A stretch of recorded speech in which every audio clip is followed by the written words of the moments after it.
वक्फ संशोधन विधेयक आज लोकसभा में पेश किया जाएगा। भाजपा सांसद संजय जायसवाल ने कहा, यह एक अच्छा विधेयक है। यह विधेयक देश और मुसलमानों के हित में है। इससे गरीब मुसलमानों को मदद मिलेगी। अगर असंवैधानिक विधेयक है तो विपक्ष को इस कानून को खत्म करने की मांग करनी चाहिए। मुझे नहीं लगता कि हम जैसे लोग इस पर आपत्ति करेंगे।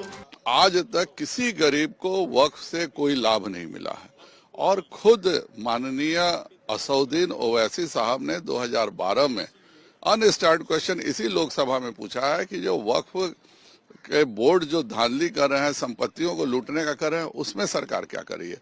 उनके भाई साहब जो अकबरुद्दीन ओवैसी साहब हैं, उन्होंने 13 मार्च 2020 को खुद तेलंगाना की असेंबली में कहा कि या तो वक्फ बोर्ड को भंग कर दिया जाए या ईमानदार लोगों को बैठाया जाए। उन्होंने ही तेलंगाना की असेंबली में सीबीआई या सीआईडी अथवा रिटायर्ड हाईकोर्ट जज से वक्फ के घोटालों की जांच करने को कहा है।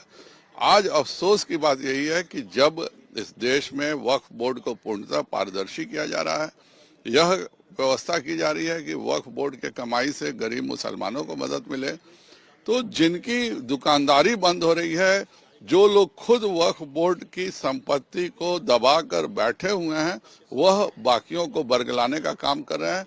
मुस्लिम समाज को जरूर पूछना चाहिए कि 60 साल में आप एक गरीब मुसलमान की मदद क्यों नहीं कर पाए। आप तो खुद केंद्र से 30 करोड़ 40 करोड़ हर साल लेते हैं। लेकिन विपक्ष तो कह रहा है कि असंवैधानिक बिल है।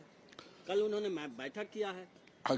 अगर असंवैधानिक बिल है तो विपक्ष मांग करे इस कानून को खत्म करने का। मुझे तो नहीं लगता है कि हमारे जैसे लोग ऐतराज करेंगे।